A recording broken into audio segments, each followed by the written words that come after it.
I'm starting to think my best friend's boyfriend is using his clumsiness as an excuse to hurt her, and I don't know how to tell her. I'm a 26-year-old woman, and one of my closest friends, Kay, also 26, has been dating a guy named Andrew, 25, for almost a year now. Up until a few months ago, I genuinely loved seeing them together. Andrew fit into our friend group so effortlessly. He's been easy to talk to and is someone who I thought could be the perfect match to Kay. In the beginning, Andrew has always been known for being clumsy, occasionally spilling things on himself, tripping and sometimes just being an overall goof. We joked he was the poster child of a himbo. It started with a simple mistake, Andrew spilling wine on Kay's outfit. He seemed so apologetic and genuinely sorry.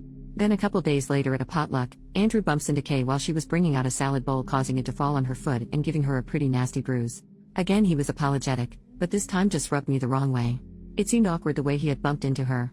Then there were just more of these accidents, like ripping a dress when he was falling trying to catch his balance, dropping a bowl of chocolate ice cream on her shoes, and spilling an ashtray that landed all over her hair. All of this is just giving me a weird feeling, like why does it feel like his clumsiness is getting worse? Recently we were having a movie night, Kay was sitting on the floor and I had gotten up from the couch to get some more popcorn when I see Andrew walking over with hot tea. I'm thinking no way I'm going to have her get piping hot tea spilled on her by accident. So I get up and say, "Oh, thanks for grabbing this, do you mind grabbing me popcorn since you're closest?" He kind of gets a defensive tone with me saying, "Yeah, but let me give this to Kay first." I said, "No, it's not a problem, I'll give it to her." As sweet as possible, and took the mug out of his hands and gave it to Kay. Then he seemed kind of distant the whole rest of the evening. I talked with one of my friends in our group just about the tea drama, and she said that Andrew might have been pissed off, feeling like I was babying him. I think that if he's been prone to hurting his girlfriend, wouldn't he want to avoid situations that could get her seriously hurt? Wouldn't you want a friend to help you? Am I just overthinking this?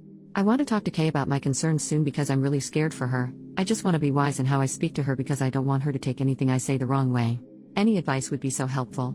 Edit. Okay, after a lot of comments I reached out to Kay. We're meeting up one-on-one and I'll talk with her then. I'm still figuring out exactly what I want to say, but you have all been so helpful and I will keep you posted on how everything goes.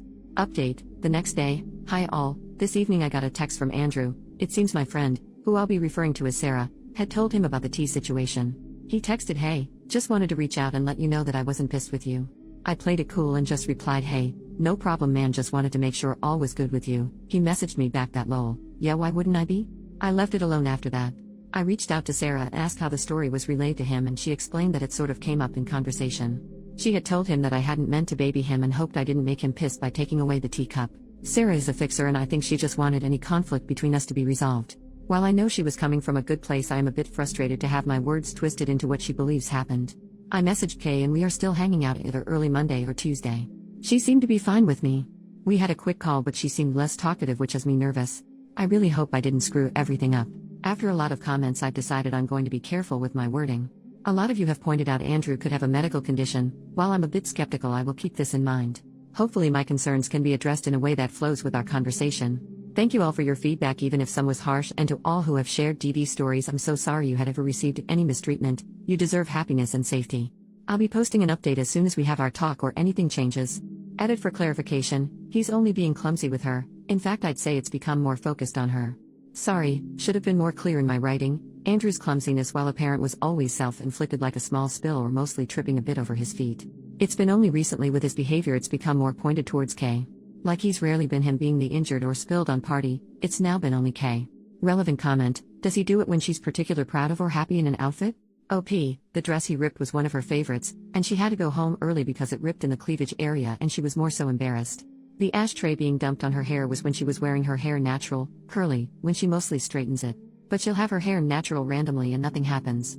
Also, he totally ruined her white heels with the chocolate ice cream. OP realizes something a few comments later. That's something I've been thinking about, and writing it all down I just realized, all the accidents have to do with her looks. Spilling on her outfits, bumping into her when she's wearing a dress, chocolate ice cream on her shoes, those were white heels. I know that's just speculation. Someone else said it could be a Munchausen by proxy situation. Overall just solidifies that I just need to talk to her, which I am this week. Also, her reaction to these accidents is always quick to try to move on. She is somewhat introverted and doesn't like attention, so she's just quick to say she's fine and move on from it. She'll tell Andrew that she forgives him and just to be careful. Commenter, this seems sinister because it seems like he's trying to see what he can get away with. OP, that's what has been hard. I felt like I've been the only friend to notice. Like no one else seems to want to believe that Andrew's doing this on purpose because we've known him to be this clumsy guy. I mean, who wants to believe someone's doing this on purpose? Commenter, does this happen in front of others or also with just the two of them? From what I understand, he's always had these accidents in front of friends, not when it's the two of them. And whenever it happens, he gets really apologetic and he's never laughed about it. But it just feels so weird, like he's being so over the top, like he once said, "I would hate myself if I seriously hurt you." I don't know, that just came off so odd to me for his usual character, who is typically a silly guy. Update: 3 days later. Hi all, sorry for the delay, a lot has gone on. So I talked to Kay this morning. I started off the conversation normal, when Kay says, "Hey, why were you concerned about Andrew bringing me tea?" I just say I had noticed he'd been more clumsy lately and I wanted to avoid either of you of getting hurt. She was quiet for a bit, then asks me, "Do you think it's odd how he's been acting?" Considering all your advice, I respond with, "I care about you and want you to be safe. I don't want to hurt you or Andrew, but I feel like most of the accidents have come at your expense. I don't want it to get to a point where you have a worse injury." This is when Kay burst out crying like I have never seen. After composing herself enough to talk, she says she's been so suspicious of how these accidents have been centered around her and how validating it was to have someone feel the same way. It's been causing her a lot of anxiety, and she felt so relieved when I took the teacup away from him. She has tried to suggest to Andrew that he should go to a doctor, but he just says he's perfectly fine. Kay is not confrontational, so she just drops it. She said how recently Sarah, Andrew and her were all hanging out together. Sarah told Andrew I was so upset about how he was hesitant to hand me the teacup, a completely different story from what Sarah told me. I have been more open with my emotions in my post due to my anonymity, but in person I was very casual about the situation. I said something along the lines of, "Hey, did you think I upset Andrew by taking the tea when I asked him to get me popcorn? I hope I didn't come off rude." Then Kay told me something really disturbing, how during this conversation Andrew and Sarah started joking about Kay being a battered wife. How ridiculous the idea would be if Andrew was really abusing her, and some really dark jokes. This had Kay feeling like she was crazy to think that these accidents might be on purpose. Also, they had said some things about me that made her so upset she couldn't even tell me.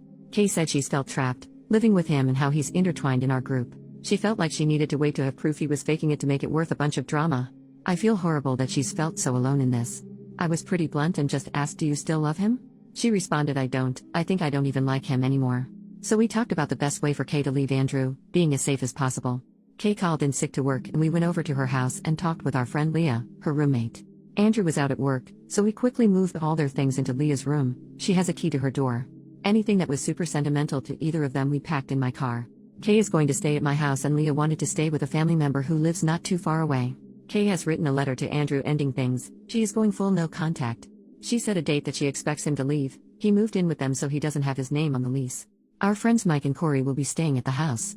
This is to ensure nothing will be damaged due to an accident, also to let Kay and Leah know when it's safe to come back. Thank you all so much for your advice. Tomorrow I plan to go on a little shopping spree with Kay, doing everything I can to alleviate her anxiety. So far we know Andrew has seen the note and is packing to leave. So far so good. If anything happens I'll be sure to update you all. Relevant comment: what the heck is up with Sarah?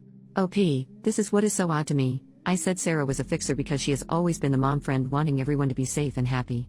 I've never noticed anything between them, just normal banter we all have with one another. I just don't know why she's going to bat for him so hard. We had a call where she was very mean, to put it mildly. She was very angry at me, like I was the one who caused all this, as well as some very personal attacks. I think Andrew is telling her something because this isn't who I knew her to be at all. Or maybe she has always been but has simply masked it? Commenter number 2. Did Kay ever tell you what Sarah said about you? OP, I told Kay vaguely about what Sarah said on the phone call and asked if it was similar and she confirmed. Being vague as possible, it has to do with my family's issues with addiction and situations happening due to that. I had told our friends in confidence, knowing she's used it to weaponize it against me, and has told Andrew has my skin crawl. Commenter, what was your other friends' reactions to Kay and Sarah? All of our friends, except Sarah, have been a huge help in Kay's healing during this time. It's been amazing to be a part of and witness. We've all since blocked her. Her comments towards Kay and me have not been tolerated by our group. Hopefully this is the wake-up call she needs. Final update. First off, Kay is safe. I want to thank everyone for their advice, it has been a huge help. For someone's comment, we got that detector that finds hidden cameras. Mike and Corey searched everywhere and found nothing. They also have searched for spyware on Kay's phone and laptop, also looked for tracking devices, and nothing was found. Locks have since been changed, and after a lot of consideration Kay and Leah have decided to not move due to financial reasons. But for their safety they've decided to have Mike live with them. He works remote so he doesn't have to leave for work and will be at the house most of the time, so Kay or Leah wouldn't be home alone. Corey got a Ring camera for Kay. Also, our friend group have code words and safety questions with Kay, which I really recommend anyone leaving a DV situation to do. So last week Sarah had dropped by one of our friends' house to leave a letter for Kay in her mailbox. It was very odd. It was written from both Sarah and Andrew's perspectives, saying how hurt they were, that the way they have been treated was so unfair, that it isn't healthy to go from being someone's everything to just shutting them out entirely. They said how they were happier without outside influences and hoped Kay could find the freedom they had found together. They stated a lot of gross comments about personal struggles of myself and others in the friend group to paint us as crazy people. They ended it with how they just wanted to move on, that this was their goodbye and that they would welcome her back if she ever wanted to reach out to them but would respect her wishes to go no contact. We all don't know if this is their way of saying they're together or what. It's incredibly odd. Some of our friends think it's an invitation to an open relationship. Either way, we haven't heard from them since. Kay has opened up with her counselor and us about her stories with Andrew. She has come to believe his accidents were a tactic to control her appearance. Apparently he had a thing for a certain aesthetic and would want her to dress in that way. Behind the scenes he would remark how her looks wouldn't show off her figure and how it would be more flattering for her to wear certain aesthetic, because it would just look better. He would even make jokes about her outfits and overall style. When she would tell him to stop, he would get apologetic and say he was just trying to be funny. There are other factors as well, but those risked Kay's anonymity, but all revolved around her appearance. Kay is amazing. She has been so strong throughout this process. She said it feels like a heavy burden has been lifted. She is truly special and she deserves true peace and happiness. Our friend group has really gone above and beyond to support Kay, which is the least we can do. Thank you all for pushing me to say something. It validated what Kay and a lot of our friends were feeling. I will let you know if anything changes, but hopefully Sarah and Andrew will leave Kay alone.